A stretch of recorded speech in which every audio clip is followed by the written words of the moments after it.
Hello everyone, Kenny here from the Cranky Old Man YouTube channel. Got my new duds on.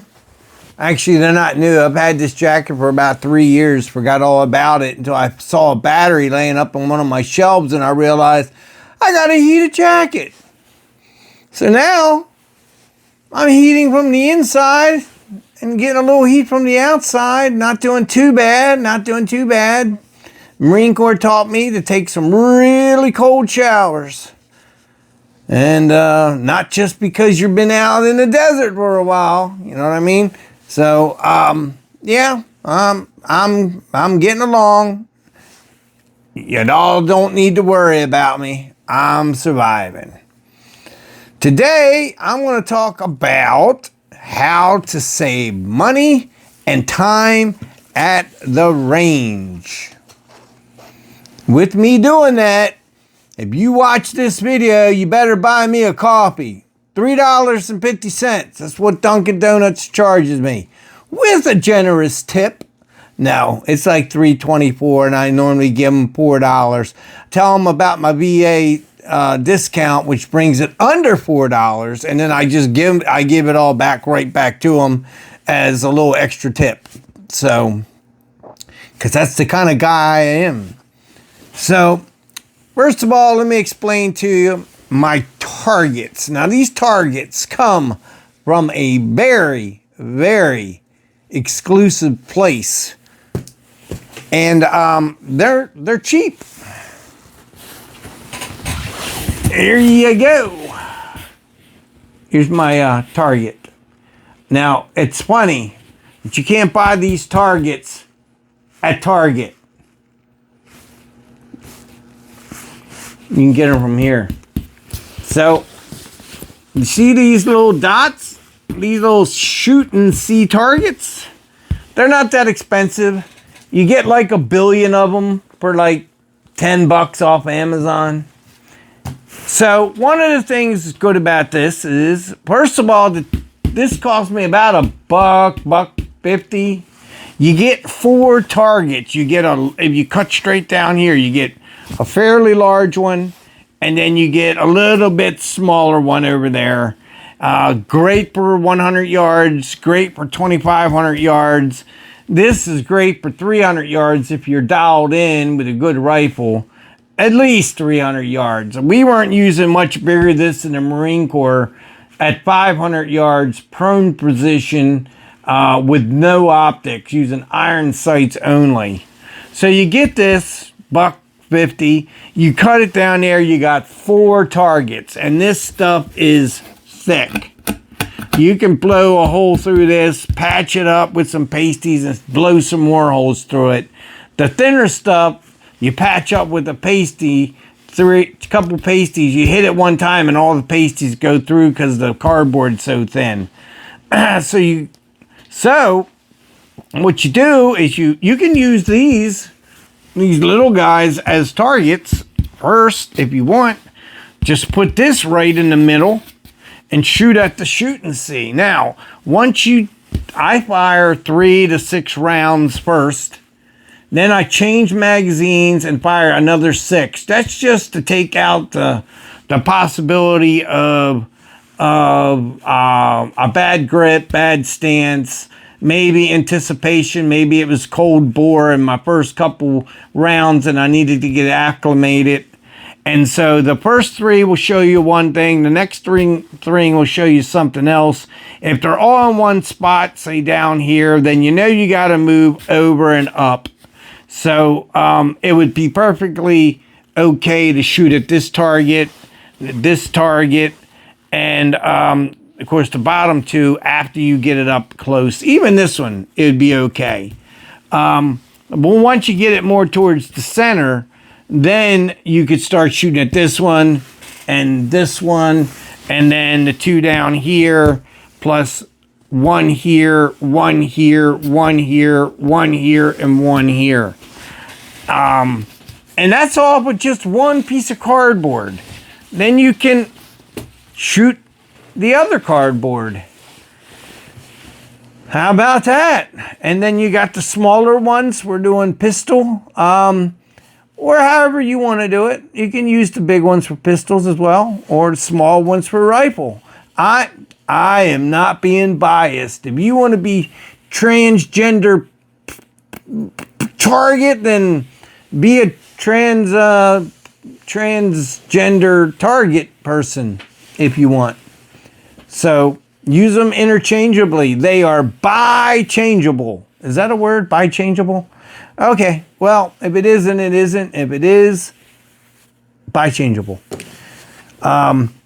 So now you can get these in the traditional red or circular with the red dot to give you more of that bullseye effect, that bullseye experience, or you can get the square ones. Now, here's a pro tip. If you do get these, after you use a couple, leave the tape on there. And the reason being is, you see how pristine those are? That's because I leave this on, I wrap it up, I take one of these expensive high-tech rubbery things and I wrap it up. And that keeps it from going looking like that after you pull it in and out of your range box, because you can easily scratch. Let's see, Mike or Kenny loves ... Anyway, you could write a love letter to your girl or boy and girl or whatever. Anyway, now I need this because it's in my next point. So this is a very nice target, and they're 1 inch by 1 inch. And there's a very good reason why it's a 1 inch by 1 inch. And you want me to tell you why? Tell me.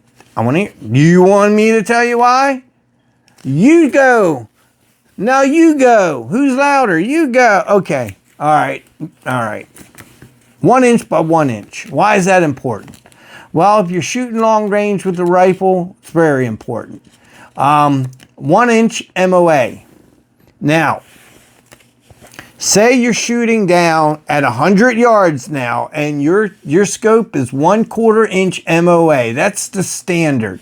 I'm not saying there isn't other stuff out there, but mainly 1/4 inch MOA.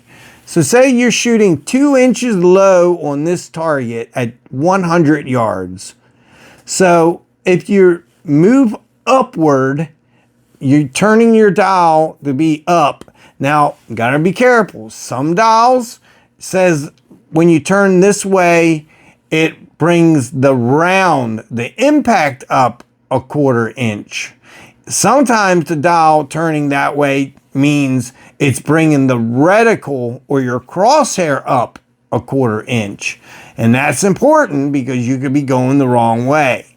So, normally, it's bringing the impact of the round up 1/4 inch.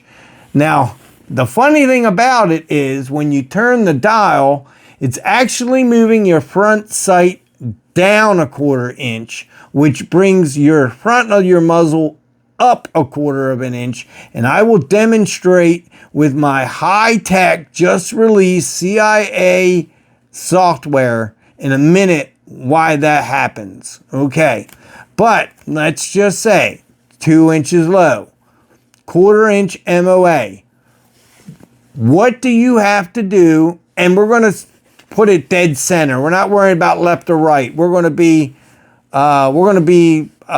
pretty simple. We'll make it easy. You're just 2 inches low. What do you have to do to bring it up to hit dead center? Anyone? Bueller? Hey, Timmy, I see you hiding back there. You, stand up. How much? What do you have to do? Wrong. Sit down. Okay, if you're 2 inches from the bottom of here, what do you have to do? You have to dial up. Now, to dial up 2 inches and to be on center, let's break it down. A quarter of it, 4 turns, 4 quarters equal $1. 4 quarters equal 1 inch, brings it up 1 inch. Then 4 more turns brings it up 1 more inch down to here. 4 more turns it up 1 more inch, and then 2 more for the 1/2 inch. So that's 4, 8, 12, 16 turns. So you would turn approximately 16 turns up to be on dead center at 100 yards.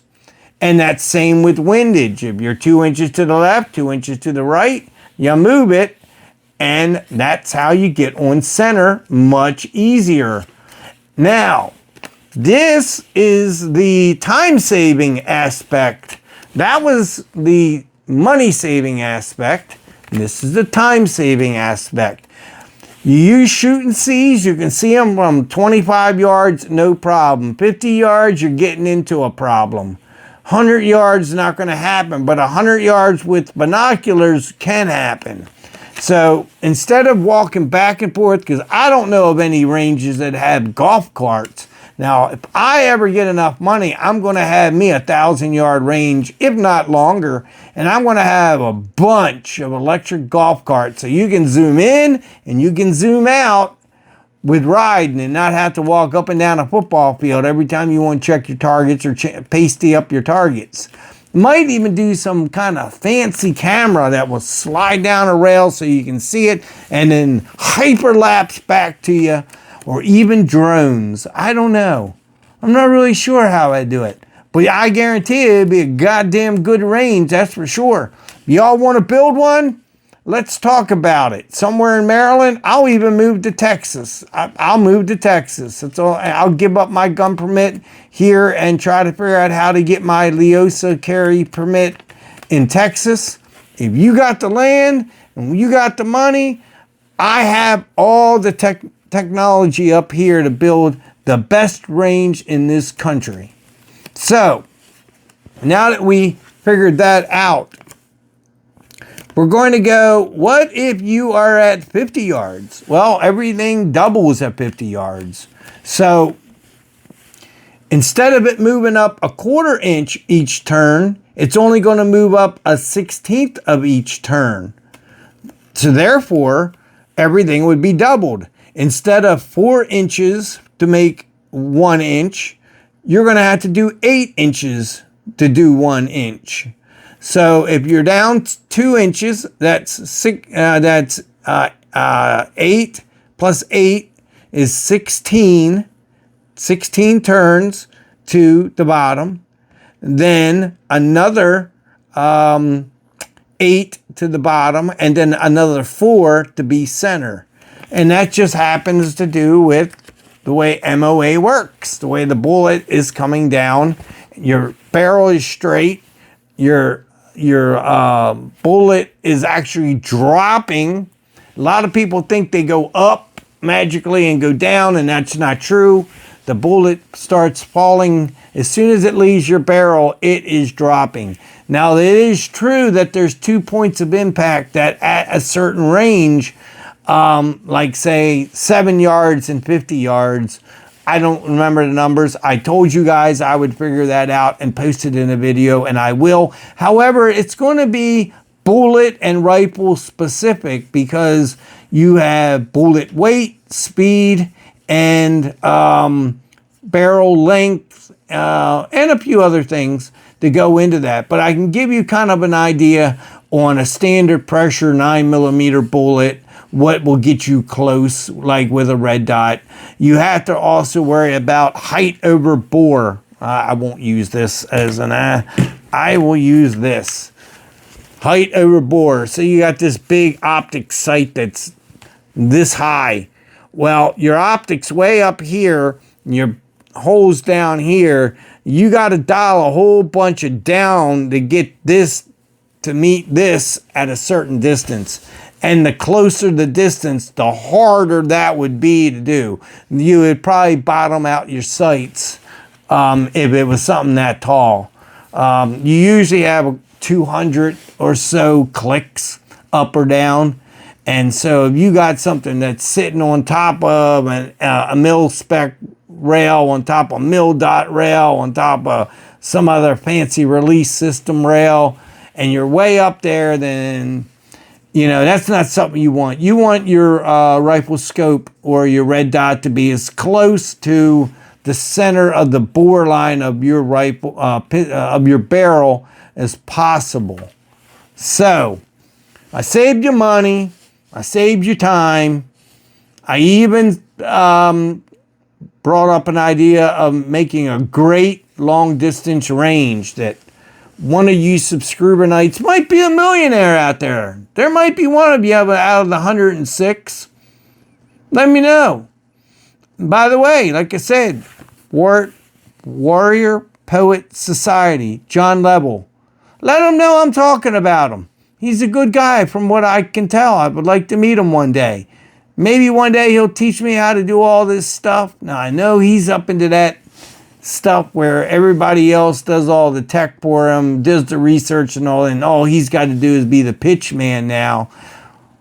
And that's good for him. I would love to have a team of people looking up pertinent stuff that I would like to talk about. Give me some paper like a news anchor and let me just go through it. And I would have a comedian and two in my stable so I can make a bunch of funny comments. And then a couple other funny guys who we can, when we go outside, make all kinds of funny, stupid things. Not safety compromising. Well, maybe a little bit.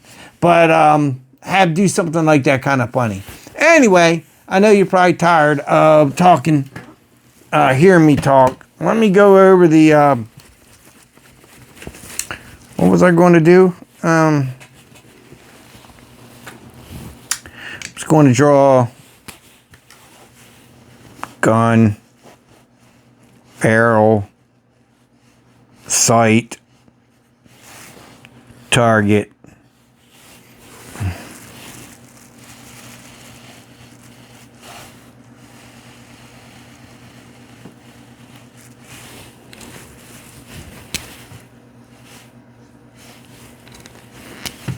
All right, so here it is.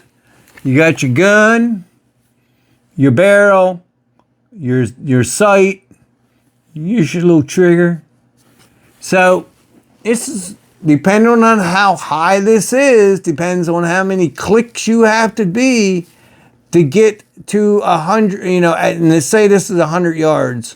So if you're 2 inches low, you may have to go a little higher if your scope is way on up there.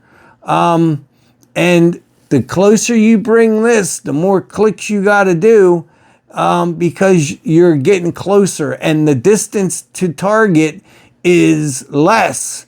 It's a lot quicker and the distance is much closer. So that means you have to have more of a downward pitch on that sight to get it to where you need versus a gradual flight going out to say 1,000 yards versus 50 yards. So basically have to be like that to get it to hit 50 yards. But if you're doing something out at like 150 yards, if you're going out to something like that, shouldn't erase the gun. Daggone it, I erased my perfect gun. So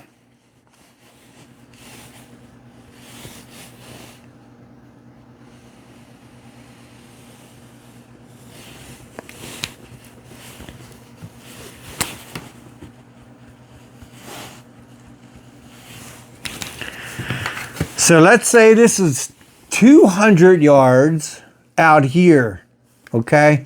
And you see the bullet dropping. Didn't really drop a whole lot in my drawing, but it's dropping. So I don't know what this number is. I'd have to do the math.